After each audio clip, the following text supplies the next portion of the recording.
President of the Rhode Island League of Cities and Towns. I want to give a special thank you to Commander Kevin Lanning and the Providence Police Department for hosting us here today, and to Sid Wardell and the police chiefs for their hard work on behalf of all our communities. We have a number of chiefs and police officers here today, and we are always grateful for the work that you do every single day. When Sid asked if the League would be interested in collaborating on today's event, I jumped at the chance. There's nothing more important to municipal officials than the safety and well-being of their constituents, and impaired driving impacts all of us. I'm pleased to introduce Providence's Mayor Brett Smiley this afternoon. He's been in the office almost a year and has been particularly engaged around public safety issues.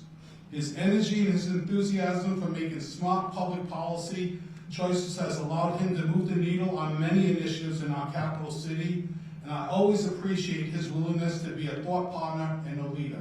Mayor Smiley. Thank you, Ernie, and good afternoon, everybody. I want to thank the Police Chiefs Association for joining us here today in the Providence Public Safety Complex. I'd like to thank all the law enforcement personnel who are here and the men and women of the Providence Police Department who are out protecting our city as we speak. Keeping motorists safe and pedestrians safe throughout the year is certainly a priority, but as we enter the holiday season, it's important to note that the men and women who give of their time, who have a commitment to public safety, I want to thank all of you for everything you do every day. As people like me are out enjoying holiday parties, these folks are out working, not home with their families, making sure that we're safe. And so it's an important time to reflect upon the profound impact that impaired driving has on the safety and well-being of all of our communities. Impaired driving is not just a statistic, it's a stark reality that impacts every one of us every single day. Ensuring that Rhode Islanders and residents on our roads are safe is paramount for local leaders like Mayor Lombardi and myself and the other town managers and mayors throughout Rhode Island. And so we are committed to combating impaired driving. We want to raise awareness about the dangers of impaired driving. It's not just about enforcing laws, but fostering a culture of responsibility and care. By collectively acknowledging the importance of keeping our streets free from impaired drivers, we will contribute to the well-being of our communities and safeguard the lives of fellow Rhode Islanders. Impaired driving often results in tragedy, and we're here today asking for your help to stop that from happening. When we lose a life in our communities, whether it's for impaired driving or incident of violent crime, we see, and mayors like Mayor Lombardi and I know, it's not just the victim and the person who perpetrated the crime, but there's a whole web of reverberation that happens of people who are impacted by these incidents. And so we're asking everyone to do their part, to please drive safe, particularly this holiday season. You know, here in the capital city, we know we've got a lot going on over Christmas and New Year's. There's going to be great parties and celebrations, and we want you to come and enjoy everything that the capital city and the rest of Rhode Island has to offer. But we want you to do so safely. And so we're asking all of you to think about a transportation plan for the holidays, to think about how you're going to get there safely and how you're going to come home safely. And please, please, please take a moment to thank and respect the law enforcement personnel who are working hard to keep you and your neighbors safe on a daily basis. Turn it back to you, Ernie. Thank you. Thank you, Mayor. Our next speaker is Colonel Donnell Weaver, the Superintendent of Rhode Island State Police and Director of the Department of Public Safety. Colonel Weaver spent much of his career on the road with the state police, so he has seen the deadly consequences of impaired driving firsthand. Colonel Donnell Weaver.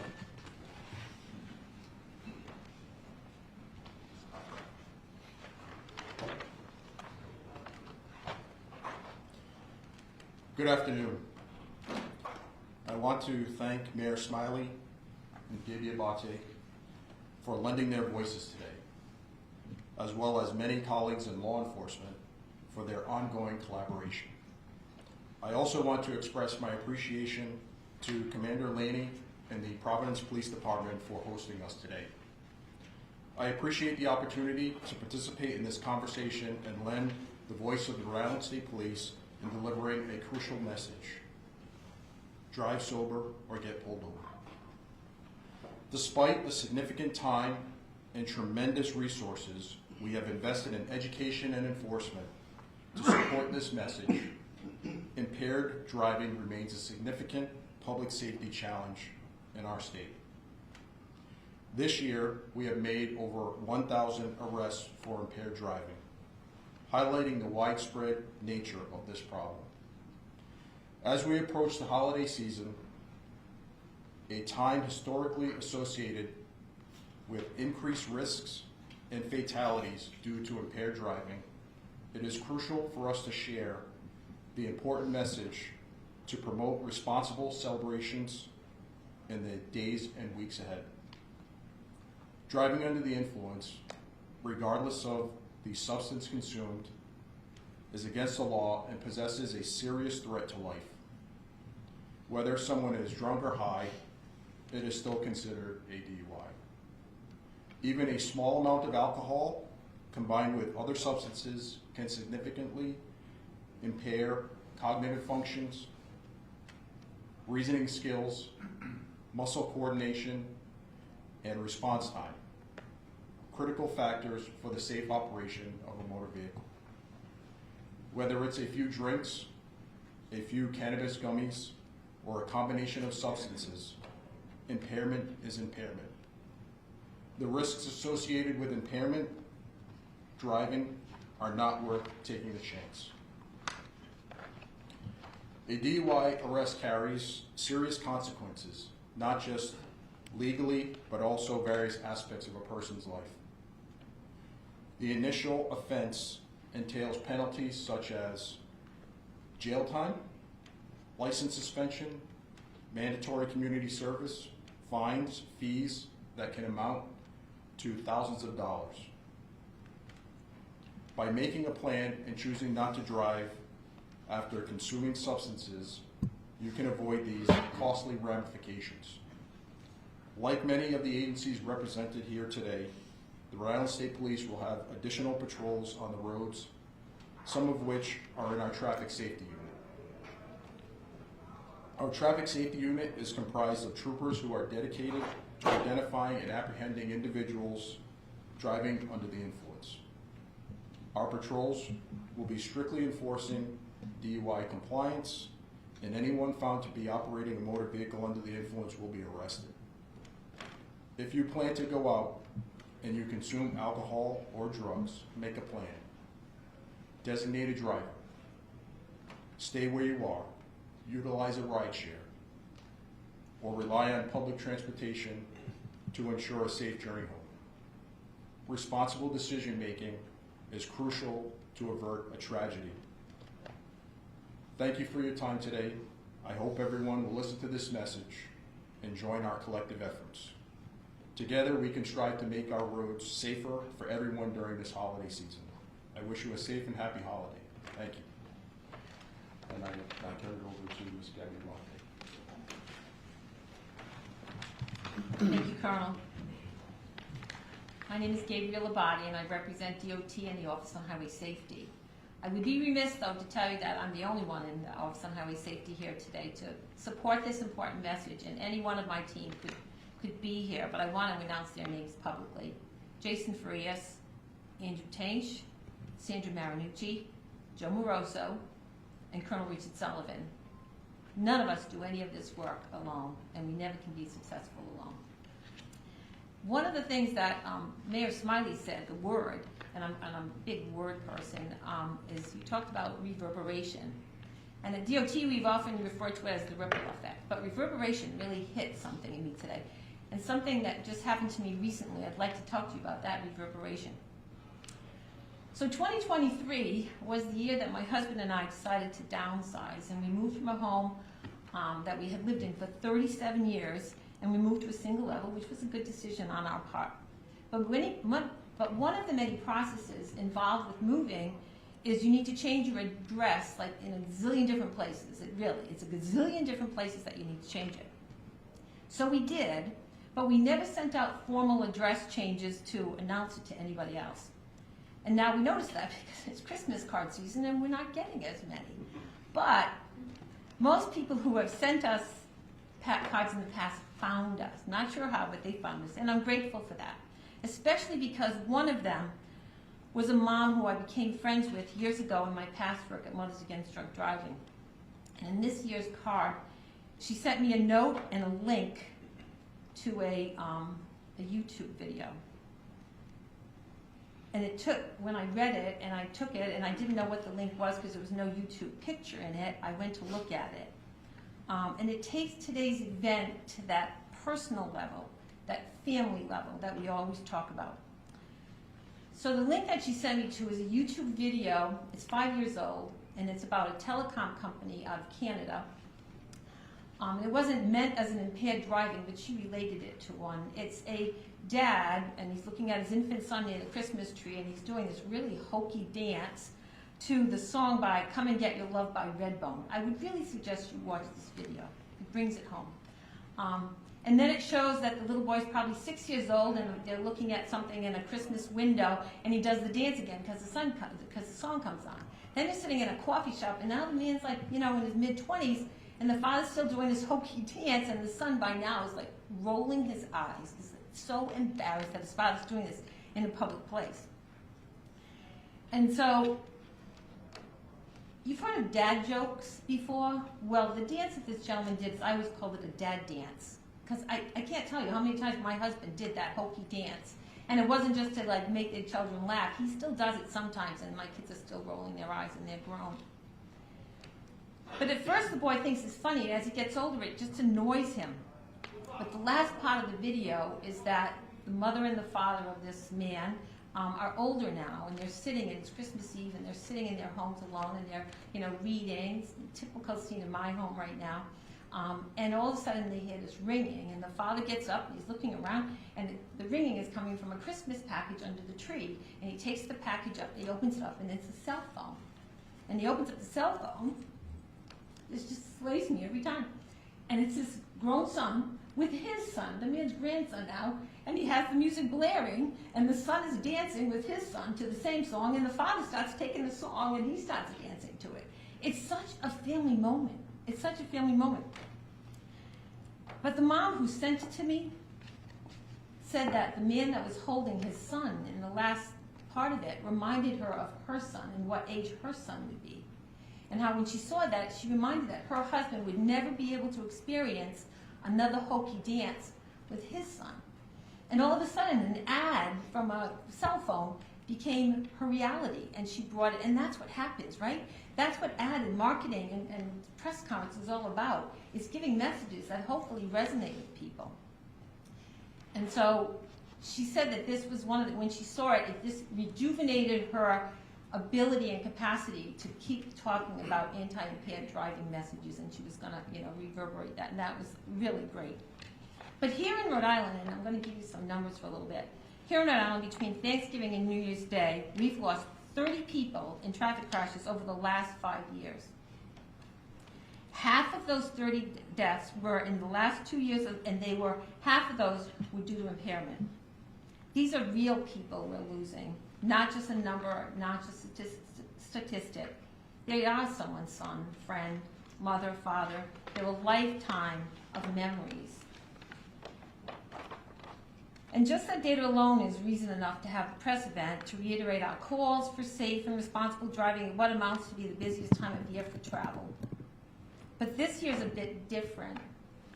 All that we've been talking about all year long, we've been pointing to alarming surges in increased fatal crashes. Right now, as of today, we are tracking, and my office does the tracking, 68 fatal crashes, 68. The same time last year, we were tracking 48, 47, well, 48. We're tracking 69, I'm sorry, I'm getting that wrong.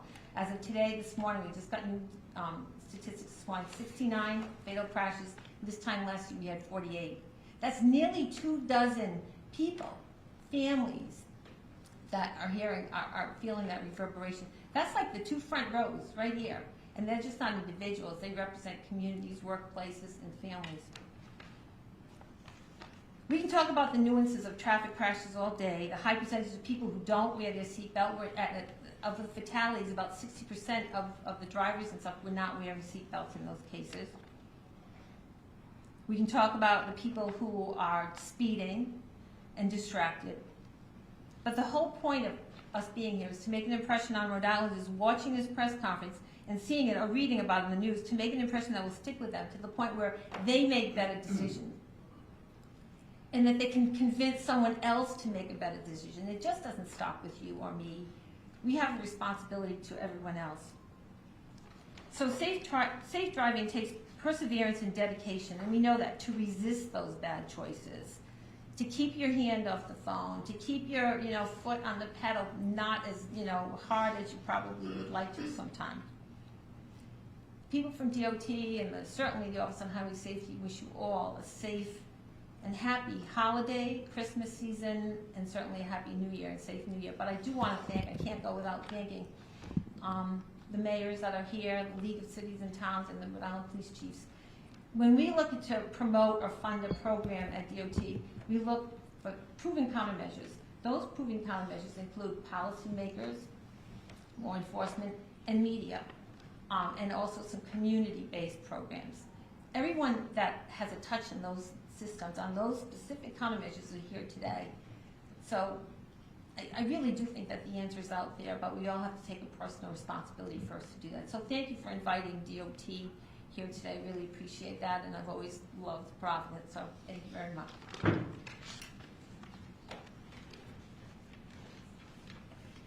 Thank you, Gaby. Our final speaker is Colonel Brad Connor from the Warwick Police Department. He is the Vice President of the Rhode Island Police Chiefs Association and will be taking over as President in January. The police chiefs are committed and engaged partners in keeping our community safe, and I am grateful to Colonel Connor and his colleagues for the work that they do every day for our Rhode Island cities and towns.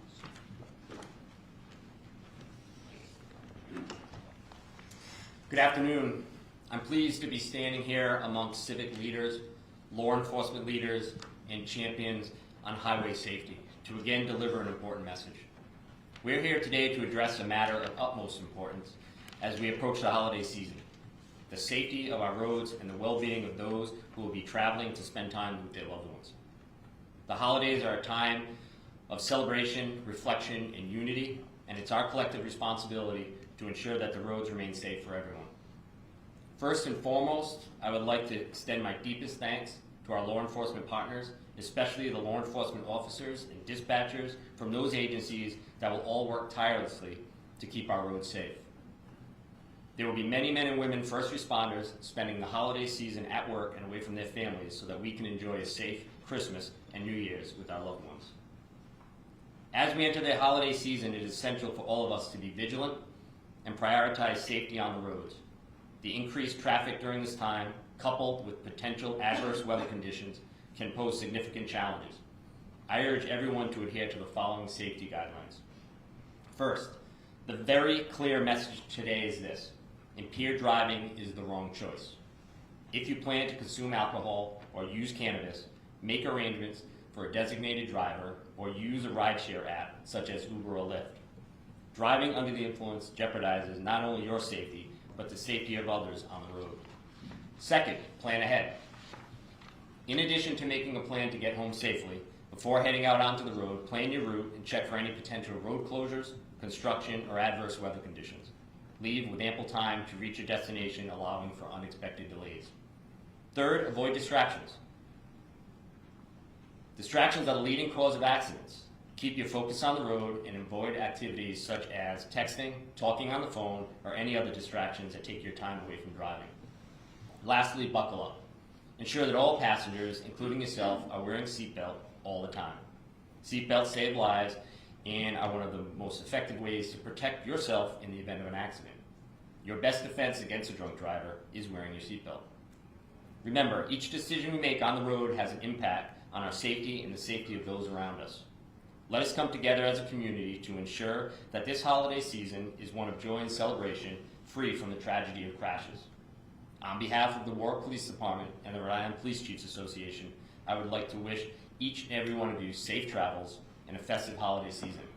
Merry Christmas and Happy New Year. Thank you. This time, if anybody has any questions, we'd be happy to answer them. Will there be any like checkpoints for drivers out there, police at certain areas checking for any impaired drivers? There won't be any specific checkpoints, but as Colonel Weaver said, there will be stepped-up patrols throughout the holiday season. The state police, along with the municipal police departments, will have extra patrols out there specifically looking for impaired drivers. When does that begin, the increase in patrols? This weekend. With the increase in fatalities, that's a pretty significant increase since what we were seeing last year at this time. Do you have anything that you can attribute that to at this time? We haven't finished 2023, so we haven't examined it all. We don't have all the toxicology and several other factors. We don't have them in yet, but we are doing that. But over my years in traffic safety, it's always speed, belts, and what they say, booze, impairment. It's usually that. But you add, in all of these years, you add the distraction to it, it's never a good thing. And many of the fatal crashes have multiple causes, right? You'll have speed and impairment. So, when you make one really bad judgment, a second bad judgment is usually right behind it. So you got to stick with that pre-planning right now. It's really important. Are there any heightened concerns on years when, say, New Year's Eve falls on a Sunday or a weekend day where people typically are not at work and may have all day to also be drinking and celebrating? Absolutely. We know that people have the days off. Sometimes the bars are open later in specific or certain communities. So yeah, that does play a role in it. Okay, thank you.